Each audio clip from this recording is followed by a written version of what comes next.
Okay, everybody, let's get started. Find a seat. So one thing I wanted to start off with is just this. I forgot to show this last time. This is a bit before where we left off, but it includes some stuff that might help you to organize what we talked about. So encoding, remember, is the term for transferring things into memory storage.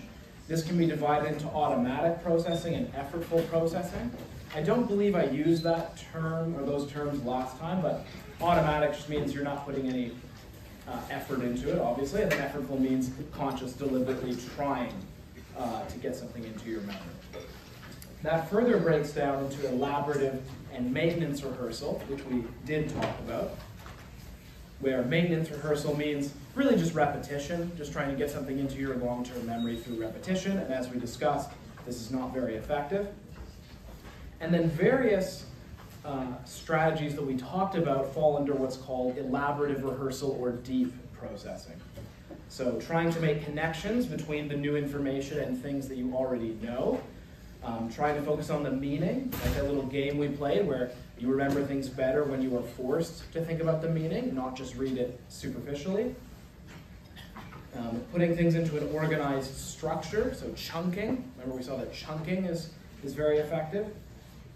And using visual imagery is another way of processing it more deeply and therefore making it easier to access later. Okay. What we left off on are the different types of long-term memory.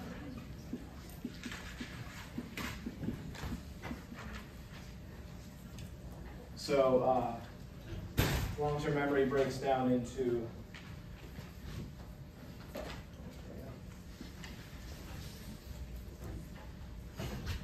explicit or declarative,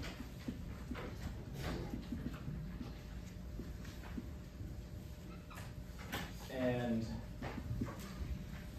implicit or procedural. And then these also break down into two subcomponents. So this breaks down into episodic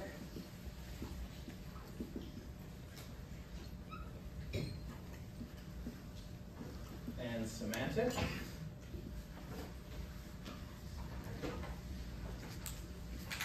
And this breaks down into skills and classical conditioning effects.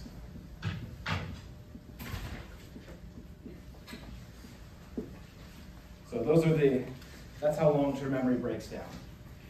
So last class I talked about the difference between these two, where explicit memories are ones that you can consciously access and articulate. Right? Think of the word declare, it means to talk, right? So if you can bring the memory into consciousness and talk about it, then it's going to be in this bucket. If it's implicit, you cannot talk about it. You only know about it through behavior. You can tell that the person remembers through behavior. So knowing how to ride a bike, knowing how to play the piano, those would all count. Did I tell the story about teaching my brother how to ride a bike? Yeah, okay, so that's an example where these two come apart. But looking at these two, so for conscious memories, one type is episodic. You can think of the word episode. This is memory of episodes in your life. So memory of things that have happened to you. So right now I'm thinking about last Christmas. I got my brother a gift that was wrapped 8 times. It was very fun to watch him do it. So my brother used to collect throwing knives, and he was practicing with them once, and one of the knives bounced off and hit him in the lip, split his lip. He had to go to the hospital. I found the knife, wrapped it up in a box within a box within a box, and labeled it "Your First Kiss." So I think these are the kinds of jokes my family plays on each other. Not the worst gift he's ever gotten, actually. But I got him real gifts too. But so memory of things like that would be episodic memories. Semantic memory is memory of information, like facts, definitions, things like that. So I remember that the capital of France is Paris. I've never been there. I have no episodic memories of Paris, but I know that Paris is the capital of France. You know, I remember that the Declaration of Independence was signed in 1776. I was not there, no episodic memory, but I know that that's when it was signed. And then for this, we already know what classical conditioning is, and then skills would be an example of the kind of thing I talked about, right? Knowing how to ride a bike, knowing how to play the piano, and so on. Procedural memories, particularly skills, are stored in the cerebellum, or at least the cerebellum is a very important part of learning them. And we're going to watch a video to illustrate this. We're going to watch the rest of that Henry Molaison video that we saw back in chapter 3. Remember that Henry Molaison had his hippocampus removed, so he was unable to form new long-term explicit memories. What we're going to see is he was actually still able to form new implicit memories. So this was actually part of the reason that psychologists decided to treat these as two different types of memory. So we'll watch the rest of the Henry Molaison video, and then we'll come back and I'll add a few more things. Oh, and one other thing that you'll see, I'll just get you ready for. Henry Molaison's short-term memory is also still intact, and you'll see that. Short-term memory lasts about 15 to 30 seconds. But as we said last time, it can also last kind of indefinitely if you choose to focus on something. So you'll see that Henry Molaison can focus on one piece of information and hold it as long as he's awake, if he's told to. It just can never get transferred into long-term storage.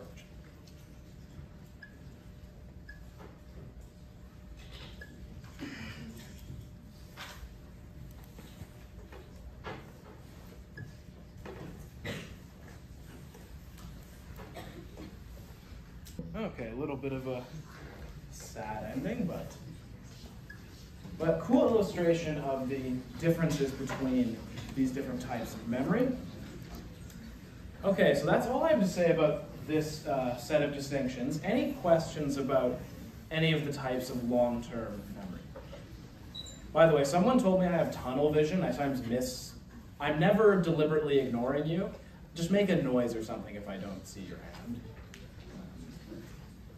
Yep. Could you have been classically conditioned for like a bell to the yep. or something? Yeah, same thing. So yeah, things under this bucket, you would have been able to learn those associations. You just wouldn't remember the experience of being conditioned. Yeah. By the way, if you want an intuitive sense of how this might feel to have this condition, there's an excellent movie. How many of you have seen Memento? So it's a great movie. The whole movie is backwards, which you might think, why the hell would they put you through that? But so if you think of the movie as like a series of time slices, so you start here at the end. So the premise is the guy's wife was raped and murdered, and he has a mission to kill the guy who did it. And he has all these cards with all these clues. So whenever he gets a new clue, he adds a card. So you start at the end, he meets this guy and kills him based on, so he reads the card, he's like, this guy's the one, then he kills him. And you don't know what the hell's going on, and neither does he. So you know what it's like to see the world through his eyes. Then you go back to this part. And again, you have no idea what's going on, neither does he. He looks at the cards and does the next step. And then you go all the way back to the beginning. Excellent movie.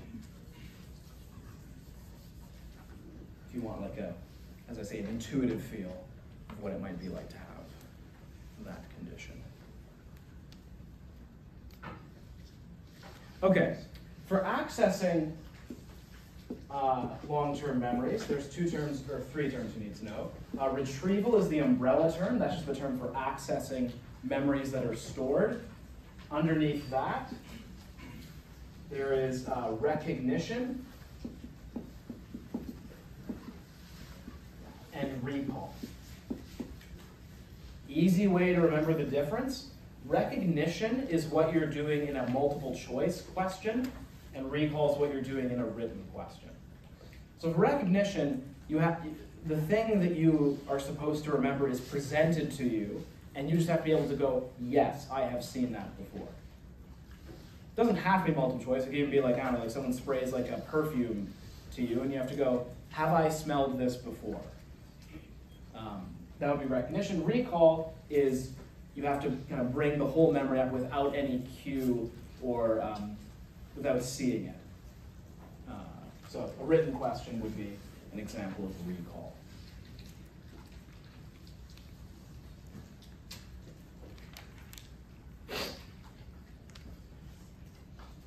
Okay. Next, the value of distinctiveness. So it is often easier to remember things if they are very salient or distinctive.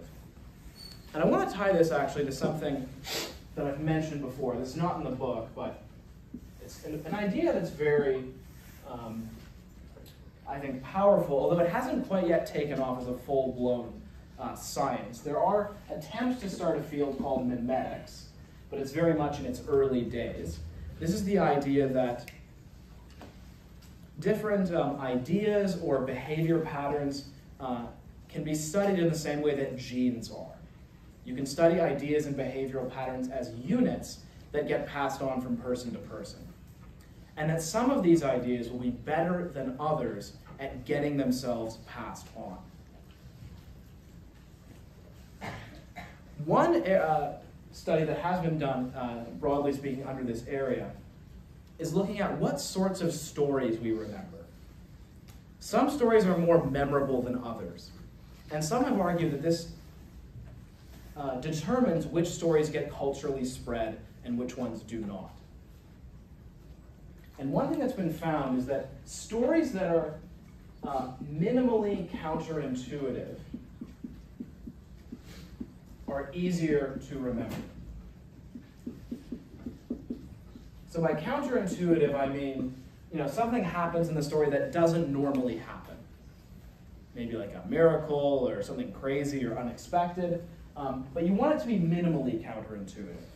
So if you put people in different conditions, and you give people in one condition a story with nothing counterintuitive, so no laws of physics are broken, nothing unexpected happens. Bob walks to the store, he buys a tomato, he eats it, and it tastes good. Very simple.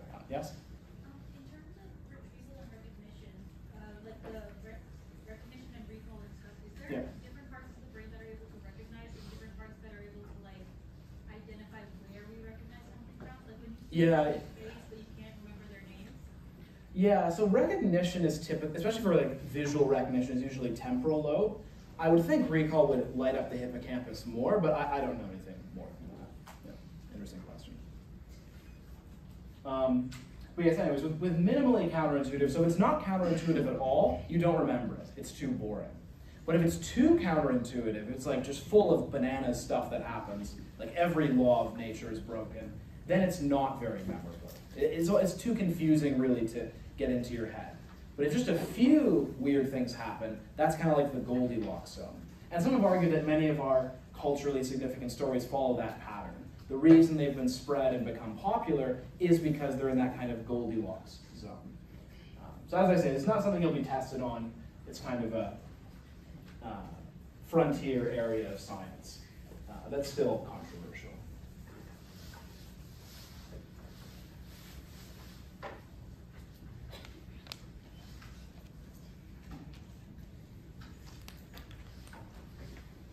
Next, now this is not a frontier area, this is something that's been studied for a long time. Flashbulb memories.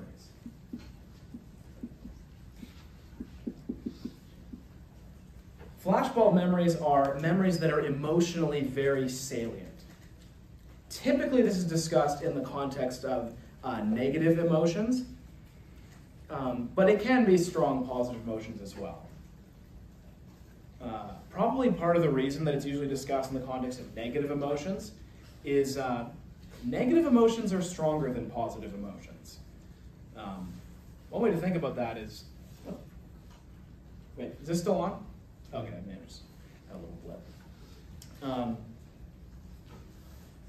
Think about the worst day of your life.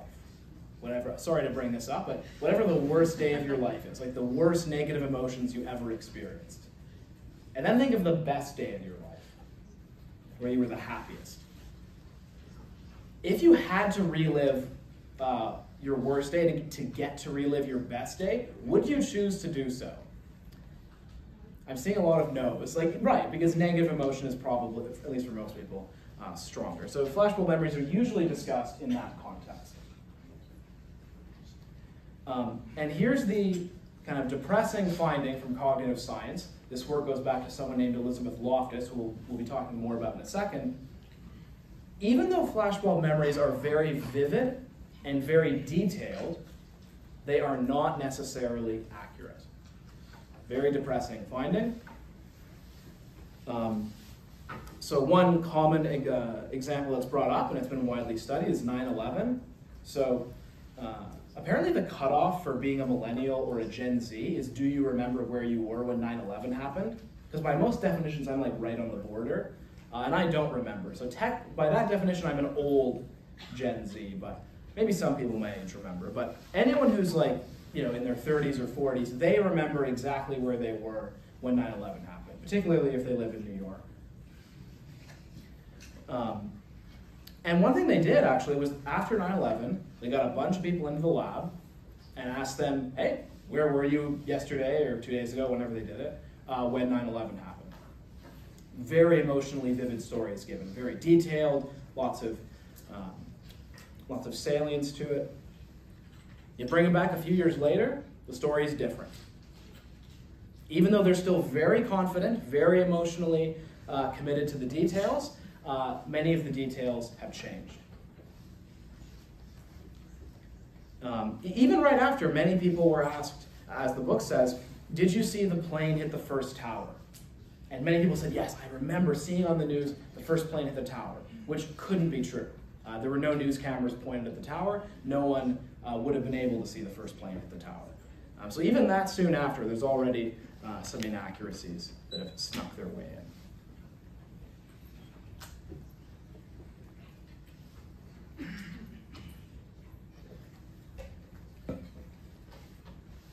Okay.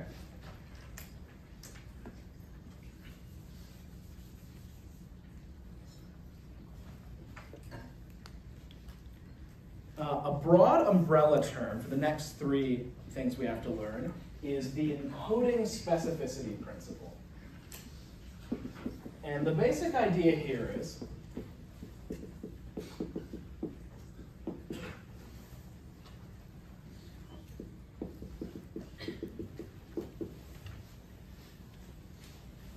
it is easier to remember things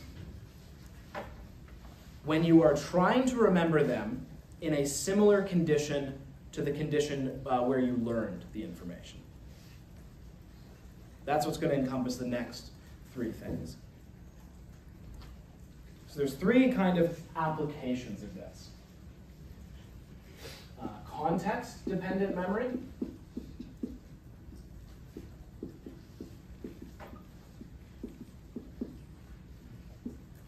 State-dependent memory.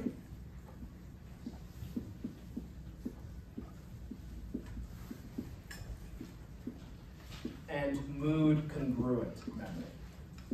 Mood-congruent is actually defined somewhat differently in the book than dependent and dependent, but we're not going to worry too much about that. So I'll start with context-dependent. The basic idea here is that it is easier to remember things if you're in the same context that you were in when you learned it. This is one reason why I like having the test on the last day of class, not as a final, because then often it's in a different room. At least it was like that in my college. I don't know how it works here. But if you're in the same room where you learned the information, it's easier to recall it. They even did a really goofy study that the book talks about where they had two conditions. In one condition, they taught people underwater, like a set of, facts or something. And they taught one group on land. So you have two groups, and then you divide those groups into two more groups, and you test them on either land or the water. And if you learn the information underwater, you remember it better if you're tested underwater. And same for the people on land. Now the effect size was not huge there, so I don't know if it's been replicated or not, but that's the kind of thing that would fall under context-dependent memory. State dependent has to do with internal states, different states of consciousness. So the kinds of things we talked about in chapter 6, right? Are you sleepy? Are you undergoing hypnosis? Are you high on drugs? If you learn the information under a certain state of consciousness, it's better if you try to remember the information in that same state. I'm quite confident that the number of you who are high is not 0. In a class this big, there's at least 1. If you are consistently high when you come to this, which again, I'm not recommending. If you are, I would encourage you to not be high in class. But if you are, you should be high during the final. It will be easier to bring up the information. Maybe I'll edit that part out in case the department sees this. But technically, that would be an advantage. Obviously, the best is to be not high and not high, but I think you see the point. Okay, so lastly, mood congruent. It's easier to remember times when you were sad if you are currently sad, and reverse if you're happy. This is one reason that depression can become a kind of vicious cycle. Because if you're depressed, it's much easier to remember other times when you were depressed. Your brain kind of naturally brings up those memories, which then makes you more sad. You're like, oh, I'm sad. That reminds me of another time I was sad. That makes me more sad. And then you remember more sad things, and no, not good.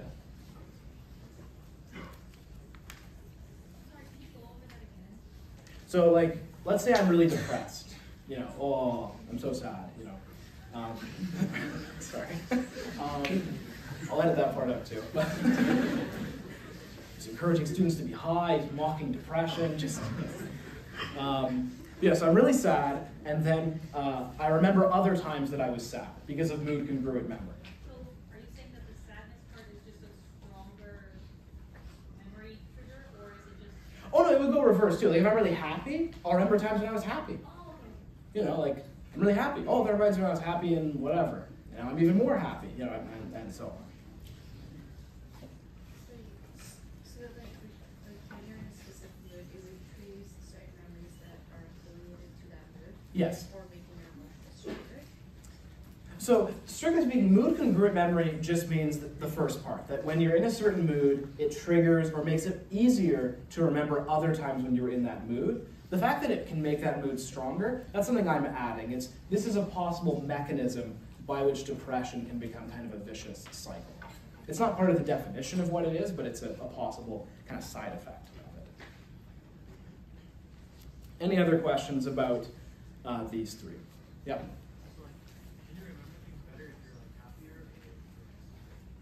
Oh, that's a good question. So if you didn't hear, he asked, can you remember things better if you're sad or happy? I vaguely remember, because I took a whole class on cognitive psychology, I think you remember things better if you're sad, like all else being equal. Just give a thumbs up. Okay? Get help. No, just kidding. Actually, another sad finding about that, depressed people are also more accurate about their own performance on tasks. So if you give people like games or whatever, and you ask them like, how well did you do? The average person is like, oh, I did great, even if they didn't. Depressed people are very accurate about how badly they did. Yes? What was the definition for coding specificity principle again? It's what kind of encompasses all of these. Basically, you remember things better when the conditions are the same as they were when you learned it. So it could be the situation, like the context. It could be your internal state, like whether you're high or not or whatever, and your mood. So it's what kind of encompasses all three principles.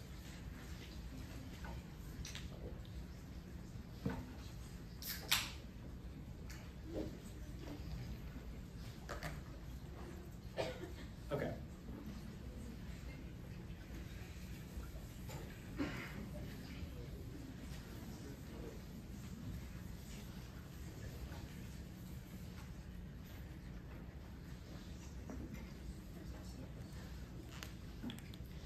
All right, next we'll talk about forgetting. Actually, I don't think I need to write that out. You all know the word forgetting. So the big name here is Hermann Ebbinghaus, at least for the first section.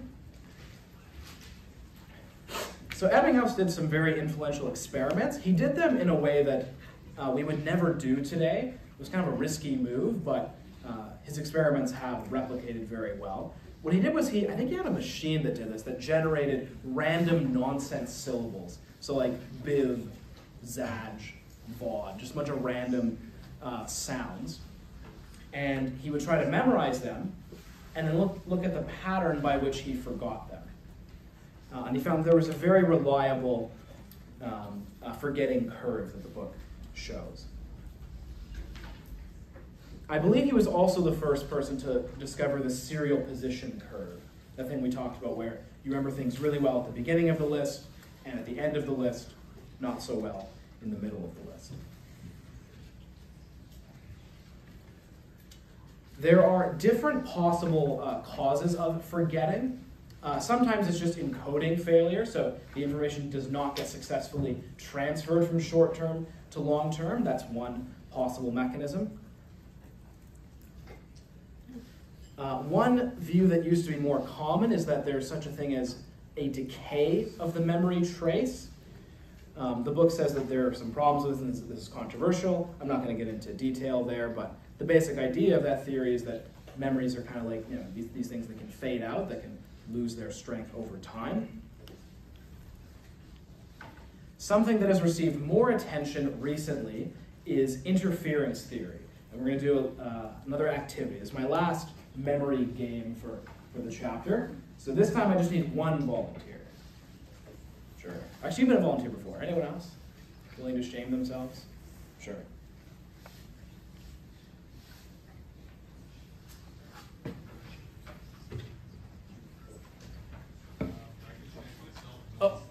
Oh, I already pointed to someone. Okay. Although, by the way, I was teaching my AP psychology class last night, and I was actually on this section, kind of funny coincidence. And this person did really well. I was very blown away. But so here's what we're going to do. I have here two lists of, I'm going to have to move away, but two lists of male names that start with the letter J. And I'm going to read each list, and your goal is to try to remember as many as you can. So this is list 1. James, John, Jason, Jeremy. Oh, and by the way, you guys can write them down if you want. Doesn't matter. Justin, Joel, Joseph, Julian, Jackson. Okay, so that's list 1, so just hold that in your memory. List number 2, Jimmy, Jordan, Jack, Jaden, Jacob, Josh, Jonah, Jeffrey, and Jensen. Okay, so obviously you won't be able to remember all of them, but list number 1, try to remember as many as you can. Okay, so you can have a seat. So the key thing that was good for her was that she said the word Josh, the name Josh. So Josh was from list 2. So that is an example of what the book calls retroactive interference.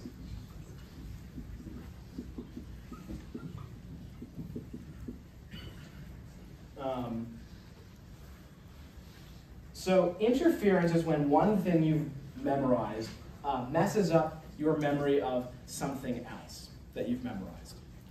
If it's a new thing messing up your memory of an old thing, that's retroactive interference.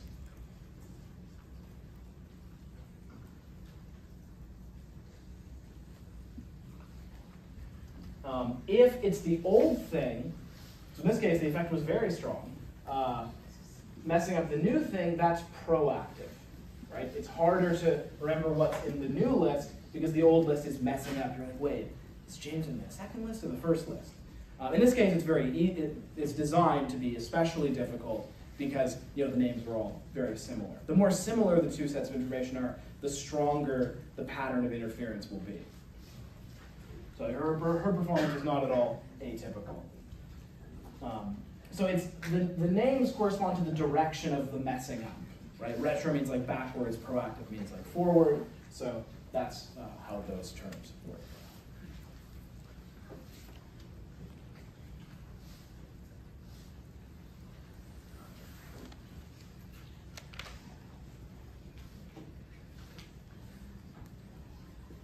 Okay, any questions on that? Okay. We won't spend as much time on this. We already covered it a bit in chapter 1. There's the idea of motivated forgetting, which the Freudians would call repression. This is when there's a memory you don't want to remember and you kind of push it out of awareness. The book indicates this is controversial. There are some studies finding evidence for it and some that don't. We're not going to get into the details there. It's not something I feel confident espousing an opinion on one way or the other.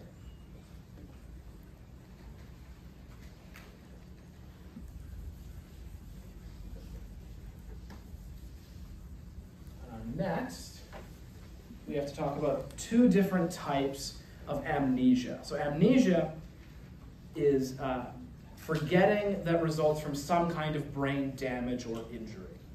Right? So we've already seen, obviously, a case of this. But there are 2 types. Retrograde amnesia, which is probably the one that you see most often in the movies, except for Memento. Well, the one really irritating thing about Memento is they use the phrase short-term memory, like, oh, he has no short-term memory, but actually it's the long-term memory doesn't have it. It's not hard to Google things, but anyways. And the other kind is anterograde amnesia.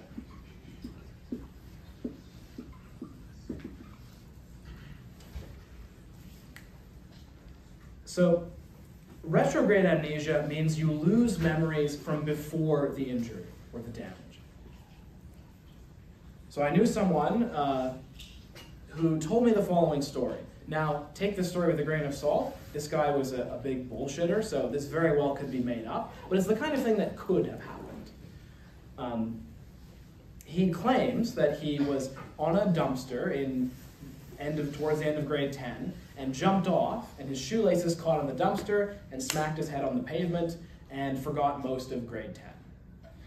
Whether or not that happened, that would be an example of retrograde amnesia. You forget things that happened before the injury. Anterograde amnesia is what Henry Molaison had. Right? He had memories from before his surgery. He actually lost some, so he had some retrograde amnesia, but the anterograde amnesia was much more serious. Anterograde amnesia is having difficulty forming new memories, or in Henry Molaison's case, being completely unable to form new long-term, at least declarative memories. This can also result from, I'll make sure I spell this right, Korsakoff's syndrome, which the book mentions, which you get from drinking too much. Remember that drinking reduces glutamate transmission, and glutamate is very important for memory consolidation. So you drink too much, you can actually lead to pretty serious amnesia problems.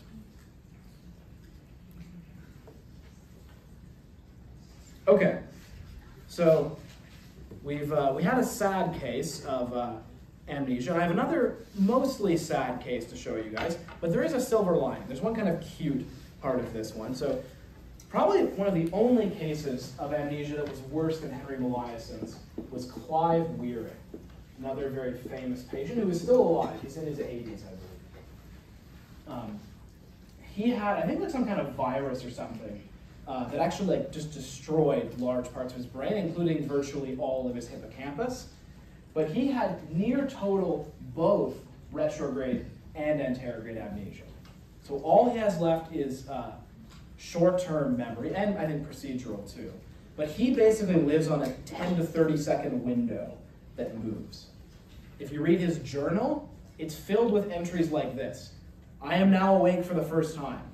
And then 30 seconds later, crossed out. No, I'm now awake for the first time. Because he's continually kind of waking up, because he has no ability to form new long-term memories and almost no memory of what happened before his brain damage. But there is one, well, again, he has procedural memory, so he was a musical conductor, so he can still like guide orchestras and play the piano. It's just that once it's over, he'll be like, where the hell am I? You know? He also remembers his wife, which is very cute.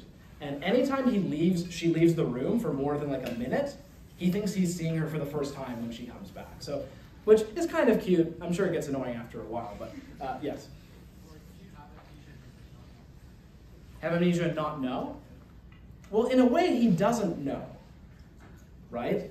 Like whenever he wakes up, he goes, wow, I'm just like up for the first time. Like I've been totally unconscious for as long as I can remember, which I can't. So he doesn't know, yes, I have interrograde amnesia. Like, you can tell him that, he won't remember, so, yeah.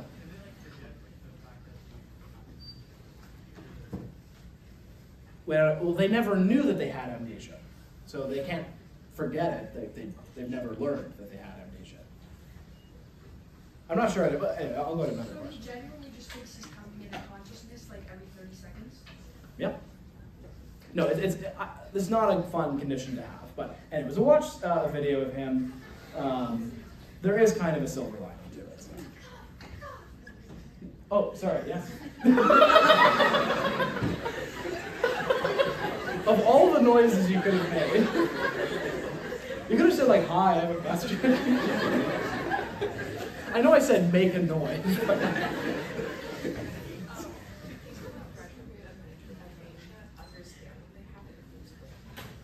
Do people with retrograde amnesia understand that they have it? Oh, of course, yeah. Yeah, because they can still form new memories. Yeah, it would only be a problem if you have interrogate. Yeah. Oh yeah, my friend, again, who knows if it's true or not, but he at least, you know, claims that he remembers that he had it. Anyways. And by the way, there's lots of footage of this guy on YouTube if you want to see more. Oh, yes. Actually, I'll turn the lights on if there's going to be more questions. Yes? Have there ever been like any incidents of like not having having long term without short term memory?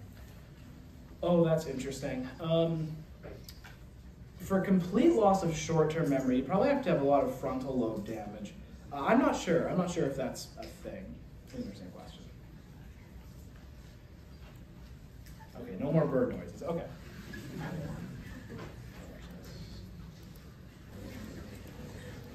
Okay. Any questions on the two types of amnesia? Yeah. I think they mentioned that they have kids, so he has no memory of them at all. I mean, I think he has awareness. Like, he's aware that he had a condition and that he's unwell.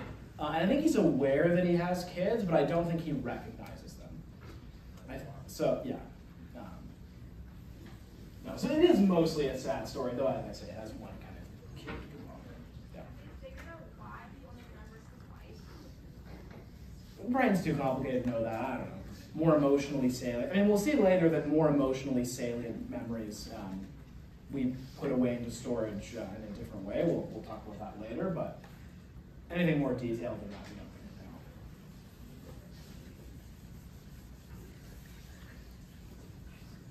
really know. Any other questions? An interesting case. So cases of amnesia like this are pretty rare, but something that's more common but produces similar effects, which I'm sure many of you know about, is Alzheimer's disease. So this is not brain damage per se, like not from an injury or from surgery, but from a degenerative condition that emerges in old age. And so for those of you who don't know, it's a cognitive decline that emerges in old age, and memory is especially hard hit. So my grandfather has this, so I had the misfortune of seeing this up close, and it's a little hard to see, but the hippocampus is right about here. And if you look over here, you see this giant hole? Like, yeah, that's where a lot of the matter of the hippocampus was. So it deteriorates very quickly in Alzheimer's, which is what underlies a lot of the memory deficits that emerge.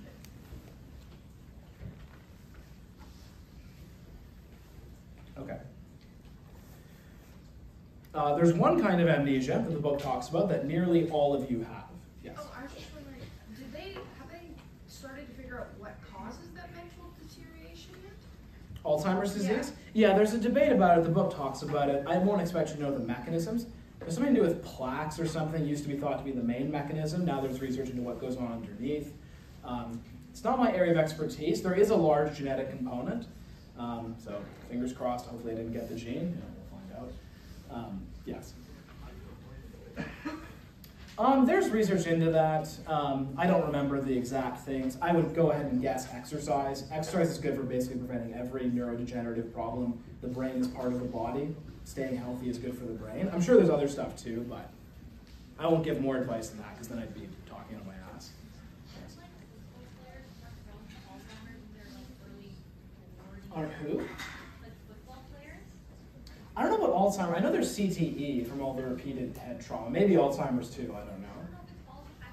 They definitely have more cognitive problems because, yeah, they're constantly getting hit in the head. Yeah.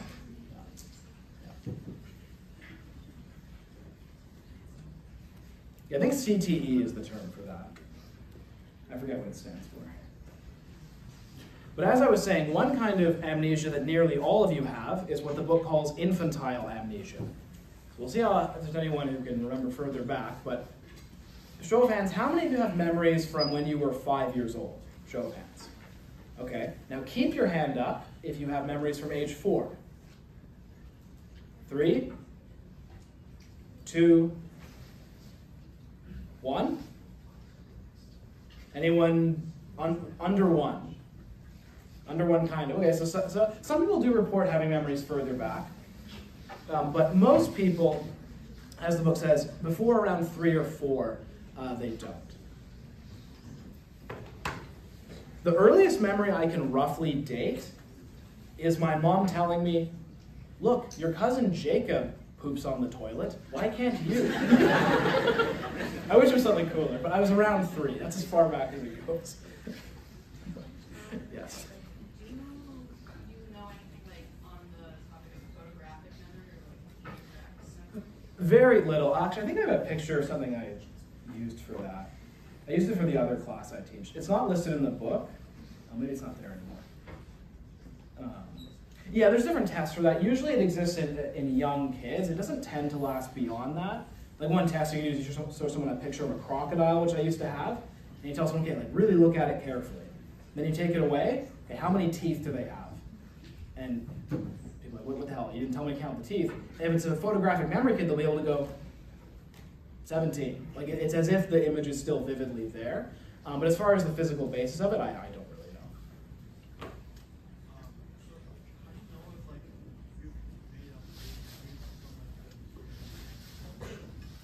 Good question. That's probably often what's going on. So the answer is it's very difficult to know. Obviously, in cases where you have kind of cross-validation, if other people remember, then you can know. But if you didn't hear this person said, how do you know the memories aren't made up because of things your parents have told you? And the answer is, in many cases, I'm sure that's what's happening. As we're going to see in a few pages, it's very easy to make fake memories. Easier than you'd think. And for memories that far back, probably even easier. But yes? Why is it that someone would be able to retain information from that? Say again? Why is it that someone would be able to like retain information? Oh, you mean, I think, yeah, you're the one that can have. You mean people who can remember more than others? Yeah. Yeah, I have no idea. Like, as far as individual differences, like why can some remember further back? Yeah, I don't know. I'm sure there's some research into that.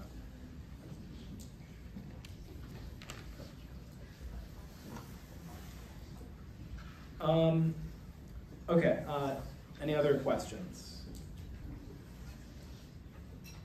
Okay, next is perspective memory. This is another thing I have not too much to say about. This is remembering to do things.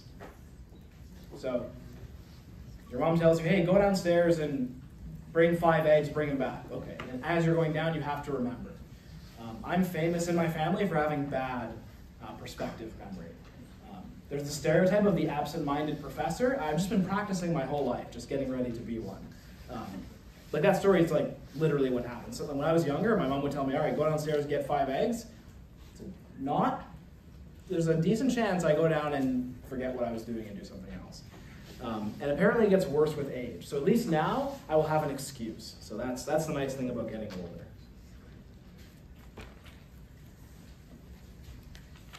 Okay.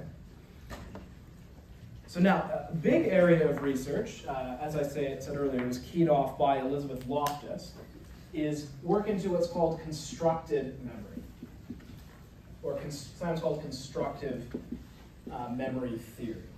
This is not just fake memories, that's kind of a special case of this. This is about the ways in which memory is not like a video camera. As I said, the big person here is Elizabeth Loftus.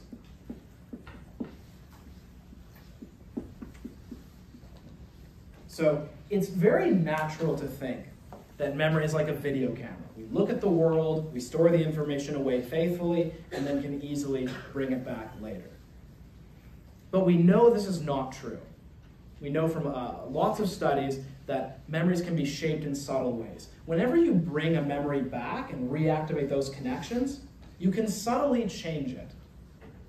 Or, as someone said, hearing things from other people, from your parents, from people who were there, can also subtly change it.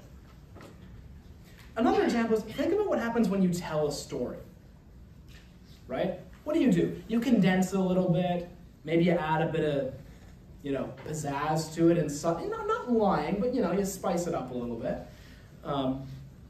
And the next time you remember, you're not so much remembering the event, you're remembering the last time you told it. These are some mechanisms by which memory can be subtly changed. And we'll actually watch a bit of Elizabeth Loftus. She gave a TED Talk on this. We won't watch the whole thing, but you'll get a sense of the kinds of studies that she did. Your brain is like a weird game of telephone? That's one way of thinking. Your brain is playing a game of telephone with itself. That's one way of thinking about it.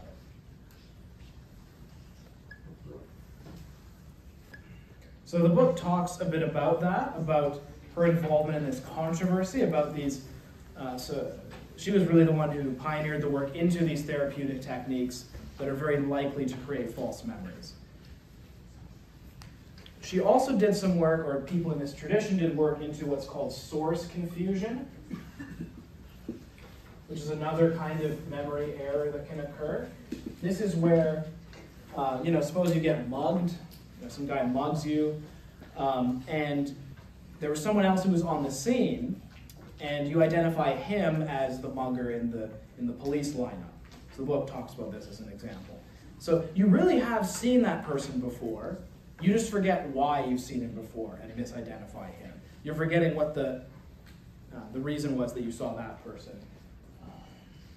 You saw him as a bystander, not as the mugger, but easy to get things mixed up.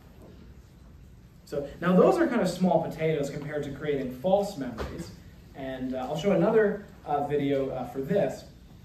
I remember very well seeing this in my first class and being very surprised at how easy this was. We're going to see an experiment where they created false memories in people. Yes? Is this similar to gaslighting, where it's kind of like you keep denying their feelings, and those feelings are attached to memories, and you do it for a long period of time. Eventually, they would forget.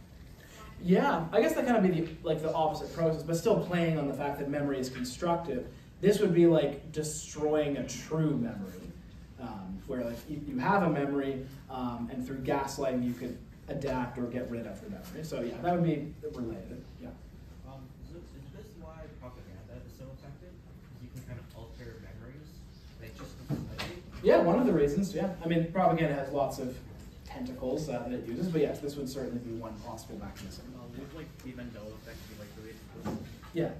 So I don't know. Yeah, the Mandela effect is, I don't know how to explain it, but yeah, there's certain common false memories that people very vividly have about the past. Yeah. I thought I saw another hand, but no other questions? Okay. So as I say, we'll watch another video of just showing how easy it is to create completely false memories.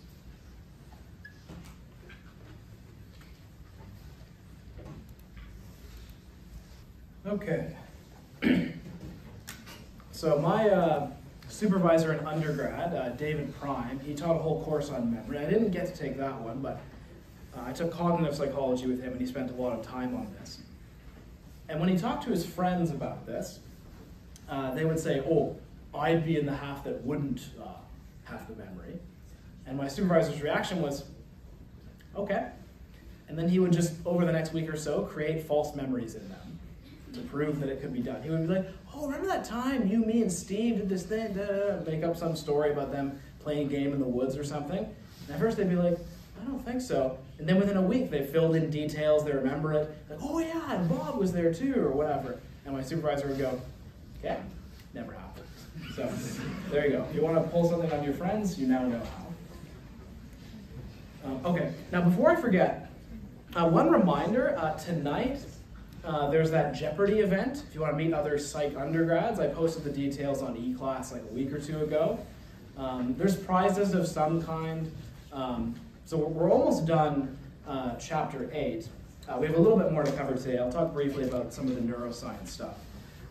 But if you want to like read the emotion stuff tonight, then you can go in and crush everyone. That would be, I'd be very happy if people in my class crushed everyone.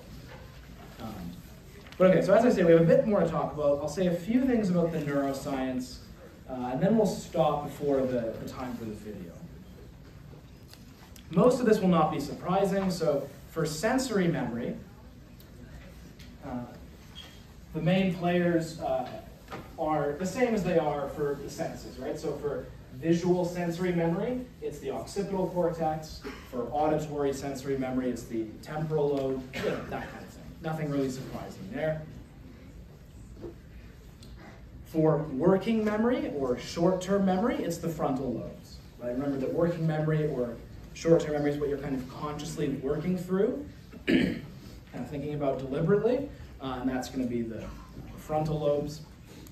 There are other things that feed into it, but the main one to remember is the front. For long-term memory, the hippocampus, as we've seen, is very important for generating long-term memories, at least long-term declarative memories. But they are stored as strengthened connections in the cortex. So throughout the cortex, strengthened patterns of connections. And the term for the strengthening of connections is long-term potentiation.